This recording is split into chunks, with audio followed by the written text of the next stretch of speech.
টি-20 দলটায় আমরা নতুনদের নিয়ে ভাবতে পারি না কেন? ধরেন এখন পর্যন্ত মাহমুদুল্লাহ তিনি আছেন, তার উপর শ্রদ্ধা রেখেই বলছি, তিনি তো 2026 সালে নিশ্চয়ই থাকার কথা না। 26 সালে টি-20 বিশ্বকাপ রয়েছে, সেখানে তিনি এই দলটায় কন্টিনিউ করছেন। অন্যদিকে যদি আমি দেখি ভারতের কথা, সেখানে সরে গিয়েছেন সিনিয়র ক্রিকেটাররা, সময় হয়েছেন, বিশ্বকাপ জিতেছেন, সরে গিয়েছেন। বাংলাদেশের প্রেক্ষাপটটা এমন কেন? দেখেন, আসলে আমাদের আগে যে বোর্ডটা ছিলেন ওনারাই আসলে, এবং সিলেকশন কমিটি যারা ছিলেন ওনাদের একটা আলাদা একটা প্রেশারে রাখতেন আমার কাছে মনে হয়েছে।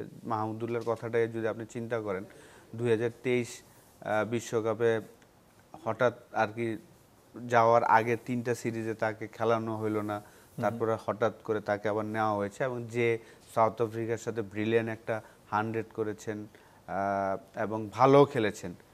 আসার পরেই অলমোস্ট 18 মাস সে কিন্তু 2022 টি-20 ওয়ার্ল্ড কাপের ক্যাপ্টেন ছিল। তো সেইখান থেকে রেজাল্ট ভালো না হওয়ার কারণে তাকে বাদ দেওয়া হয়েছে।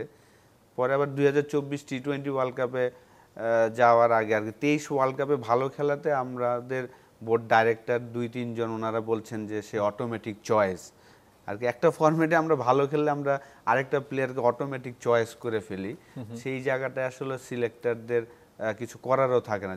যখন আপনার একটা বোর্ড ডাইরেক্টর বলে দেয় যে এই প্লেয়ার অটোমেটিক চয়েস অন্য ফরম্যাটের জন্য, তখন তারা চাইলেও বাদ দিতে পারে না।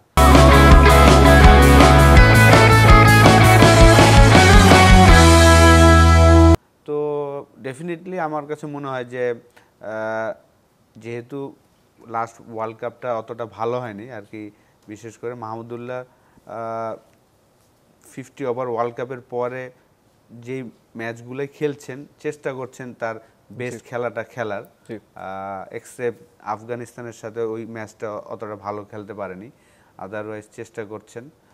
তো অবশ্যই তার জায়গায় ডেফিনেটলি সামনের বিপিএল এ যারা ভালো খেলবেন হয়তোবা তারা সুযোগ পেতে পারে।